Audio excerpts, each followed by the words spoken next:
Kumusta? Kumusta? Maligayang pagbabalik sa MGSBR Vlog. Alam ko't medyo natagalan tayo bago nagkaroon ulit ng bagong adventure. Pero tiyak kong sulit naman ang pag-aantay nyo. Ngayon, sama-sama tayong sumilip sa part 2 ng ating kakaibang paglalakbay sa Ilocos Norte. Sa mga gustong mapanood ang part 1 ng video, nasa bio ang link. Don't forget to hit the like and subscribe for more videos. Gabi na nakarating kami sa Vigan. Kaya medyo limitado na rin yung napuntahan namin. Punta na kami sa Calle Crisologo, tapos nagpahinga na rin kami. The next morning, pumunta na kami sa Baluarte Zoo na matatagpuan sa Vigan, of course. At this zoo is owned by Mr. Chavit Singson. Sa pagpunta sa Baluarte Zoo, bigyan ko kayo ng tip na please make sure to get the package B.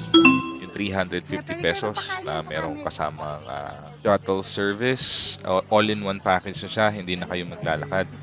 Meron na rin kasamang tour guide yon na mag-explain sa inyo lahat ng mga kailangan nyo malaman sa Baluarte Zoo. So, wag nyong tipirin yung sarili nyo. Wag nyong piliin yung 100 pesos kasi for sure mapapagod kayo. Napakalawak ng Baluarte Zoo. Pero syempre, nakadepende pa rin naman yan sa kung ano yung budget ninyo. So, stay tuned sa video na to. So, tamang picture muna dito sa female ostrich nila. Napaka-tame.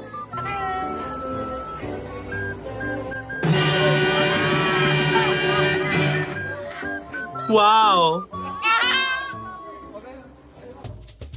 After ng first stop namin, sumakay na nga kami sa aming shuttle. And ang lakas, maka-Jurassic vibes nito. Parang Jurassic Park.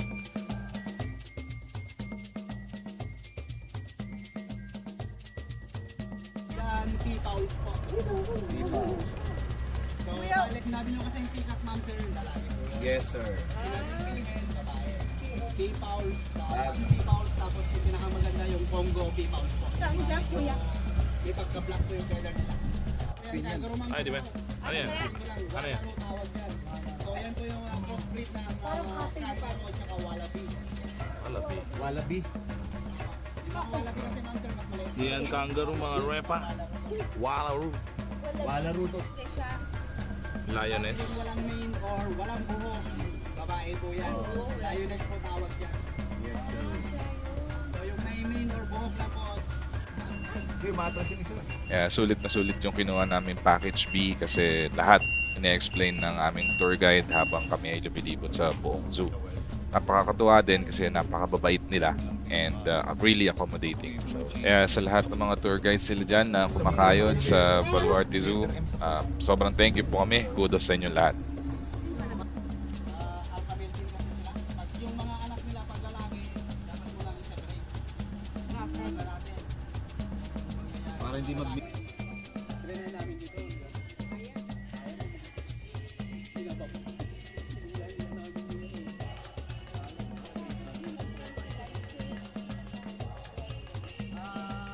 Ayan siya, oh.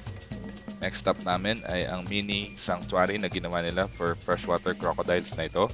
So kaya kami pumunta dito kasi gusto naming i-try yung bell na kapag pinatunog mo daw, lalapit sa iyo yung mga crocodiles kasi akala nila feeding time na nila. So check this out. Hindi po. Masyado mahaba.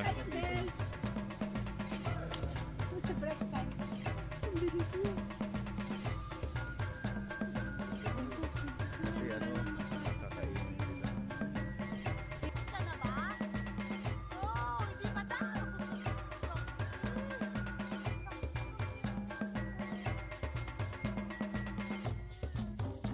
At ang sinunod namin na pinuntahan ay ang maliit na museo ni Mr. Chavit Singson kung saan makikita ang mga taxidermized na animals na kanyang na-hunt noon at parang ma-preserve kung ano ang kanilang itsura, ipinataxidermize ito ni Mr. Chubby Singson para maibahagi sa lokal na mga mamamayan na gustong pumunta dito sa Vigan, sa Baluarte Zoo, para syempre makita nila kung gaano kalalaki, kagaganda ang mga hayop na ito na kanyang nahuli noon. Sa pagpunta namin dito, di hamak na sadyang marami kaming natutunan sa mga bagay, lalo na sa mga hayop, kung ano ba yung mga tamang tawag sa kanila. Kaya maraming salamat sa Baluarte Zoo. Napaka-accommodating ninyo. Salamat. At syempre, after ng Baluarte Zoo, na Tom Goods na kami. Kaya tinry na namin ang number 1's best empanada dito sa Vigan. Kaya tara, kain tayo.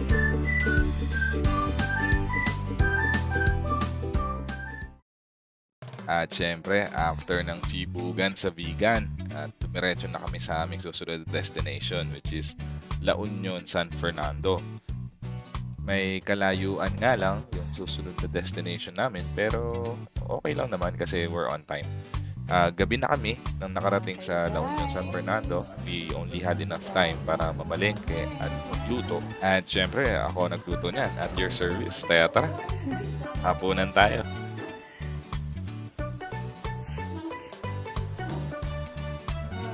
Ay, kakain na kami. Jen!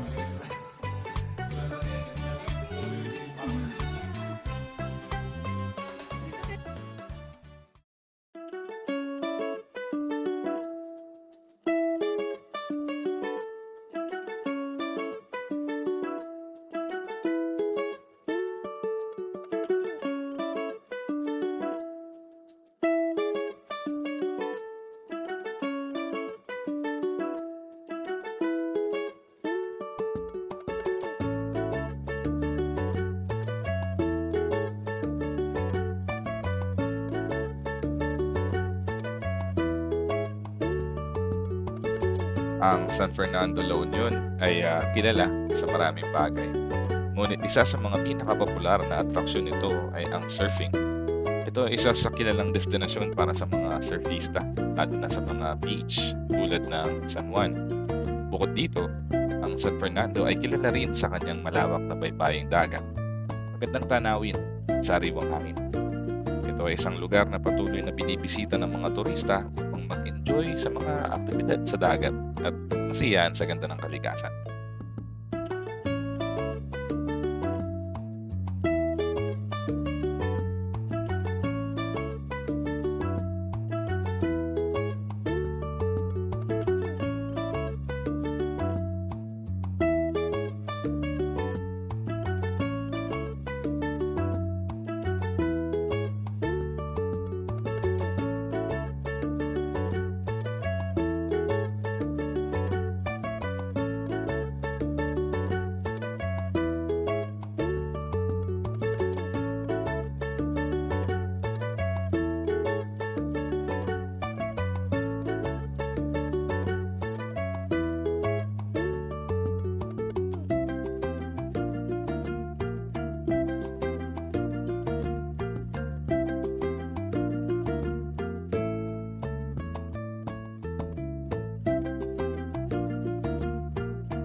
Sa mga magtatanong ng details and kung magkano yung inabot ng aming expenses sa pagpunta sa San Fernando La Union, don't worry kasi susulat ko lahat sa aking bio yung mga details na kailangan ninyo, pati yung presyo.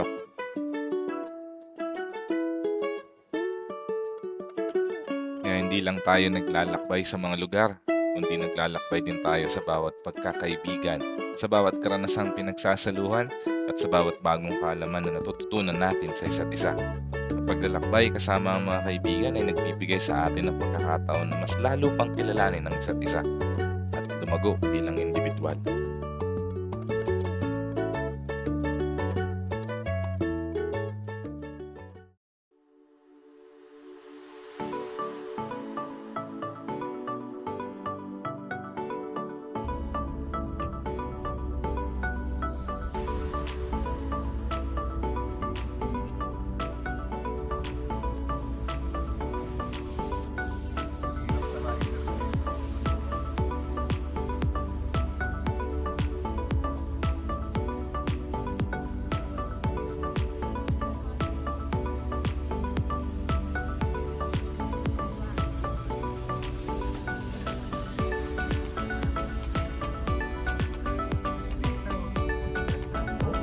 headed to our next destination, Baguio City.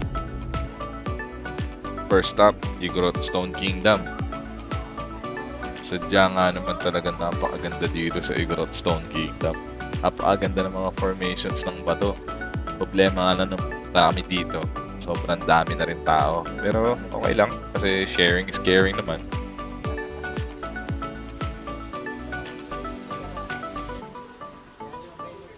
Pagbungad pa lang pagpasok mo, makikita mo na agad yung napakalaking aso, yung St. Bernard dito sa Igorot Stone Kingdom. At konting lakad pa paakyat, makikita mo na at maririnig mo na rin ang mga tugtugin ng mga tribo dito.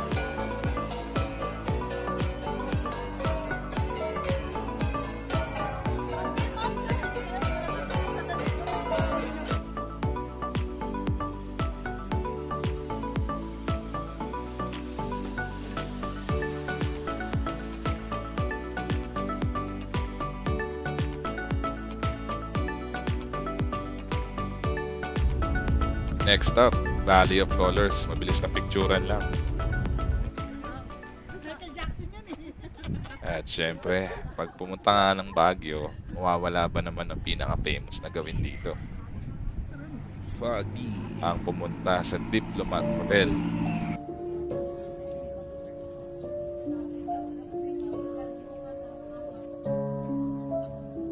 Sa Baguio, isa sa mga kilalang lugar na may kakaibang kasaysayan at misteryo ay ang Diplomat Hotel.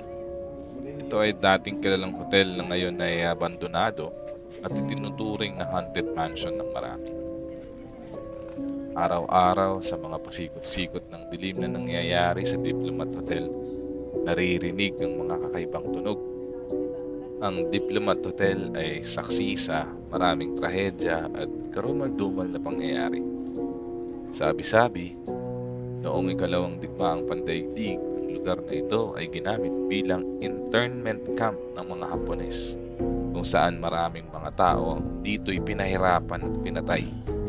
Mula noon, ang mga kaluluwa ng mga biktima ay hindi na nagpahinga at sila'y nananatili sa lugar na ito, naghihintay ng kanilang katarungan. At sa aming paglalakad, nag-decide kami na kumuha ng mga litrato. At sa hindi inaasahang pagkakataon, may sumama sa aming litrato.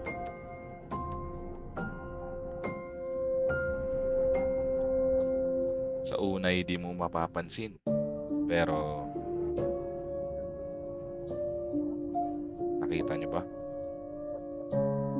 Oh, baka di kayo makatulog ah.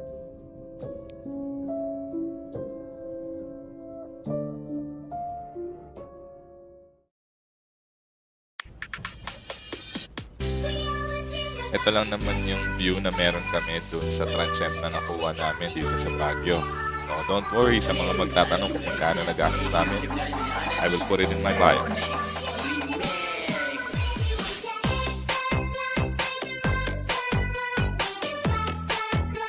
Siyempre, pasyal-pasyal muna kami dito sa Burnham Park.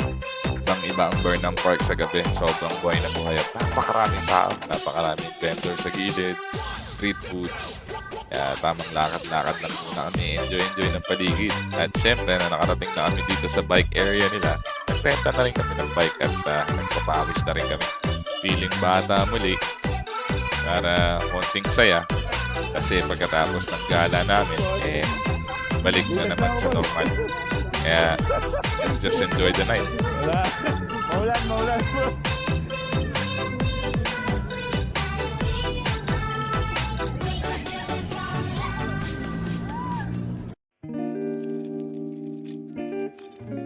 Napakalamig naman talaga ng gabi hanggang madaling araw. At ito naman ang morning view namin dito sa aming transient. Ay siya, talagang naman nakitang-kita mo na ang buong Baguio dito.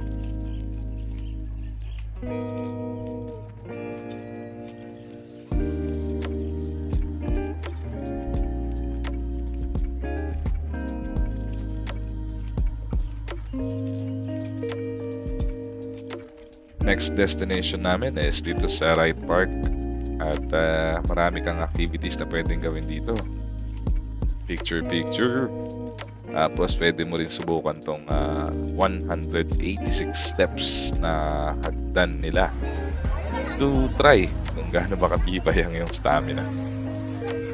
Ang Wright Park sa Baguio ay kilala para sa kanyang malawak na damuhan na may mga puno ng pino, kung saan makikita mga tanyag na kabayo ng Benguet na maaaring sakyan para sa isang maikling pagsasanay o pasyalan.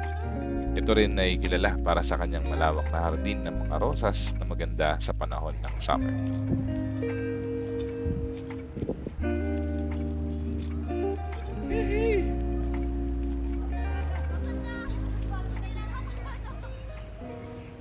Ano po masasabi niyo sa pag-akyat doon? 186 steps from pinakababa. What can you say? Partida pa yan, may siguro pa ako ha.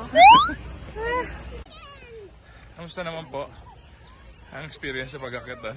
It's so very... Labas dila.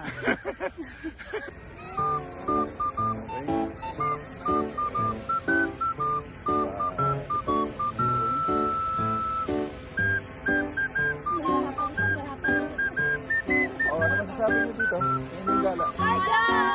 We are the team!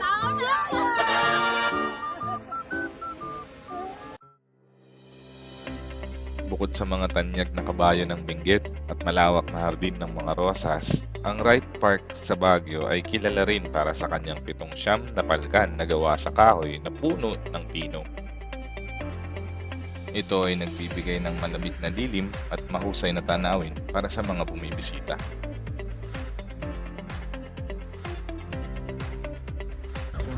Yan ang malakay niyang bago. Every time nandito ang presidente natin, yan siya tumutulog. Ginamit din yung garrison ng mga kapot panahon ng World War. Lamang ang may alam.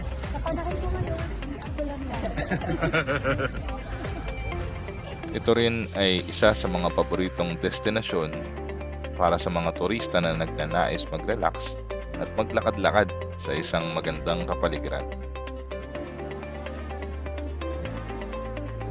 Next stop namin ay sa Mines View. Ang Mines View Park sa Baguio ay isang sikat na destinasyon na nagbibigay ng kamangha-manghang tanawin ng mga minahan at bukirin. Matatagpuan sa itaas ng isang burol, ang parke ay kilala para sa kanyang malamig na klima at kahangahangang tanawin ng Cordillera Mountains. Ito rin ay tanyag para sa mga souvenir shops na nag-aalok ng lokal na produkto tulad ng tambakol at mga likhang kamay na gamit. Isang lugar na nagdudulot ng kakaibang kagandahan at kasiyahan sa bawat bisita nito. Sa pagtatapos ng aming paglalakbay, lubos kaming nagpapasalamat sa mga alaala at kasiyahan na aming naranasan. Sa pamamagitan ng biyahe, nakalimutan namin pansamantala ang mga alalahanin at stress sa buhay. Ang aming mga ngiti at tawa ang nagbibigay buhay sa bawat sandali ng aming paglalakbay. At ito'y mga alaala na hindi malilimutan. Sa susunod na pagkakataon, hinihintay na namin mga pagkakataon na muling magtakbay at magsama-sama. Hanggang sa muli. Salamat Baguio, salamat Bigan, salamat La Union sa mga di malilimutang karanasan. Salamat din sa inyo na nakaabot hanggang sa dulo ng video ito. Kaya huwag niyong kalimutan na mag-like, mag-share, and mag-subscribe sa channel ko. Kaya see you on my next video mga ropa. Ka-ciao! Pagkasunog ng kagubatan ang naitala sa Baguio City at Tuba, Benguet sa loob lamang ng 9 na araw. Nakikiramay kami sa lahat ng mga apektado ng likas na kalamidad at pinapangako namin ang aming suporta at dasal sa inyong pagbangon. Taos puso kaming nagpapasalamat sa kabayanihan at sakripisyo ng mga lokal na bumbero sa Baguio. Sa gitna ng panganib at pagsubok, handang-handa silang mag-alay ng kanilang buhay para sa kaligtasan ng iba. Saludo kami sa inyong tapang at dedikasyon sa paglilingkod sa komunidad.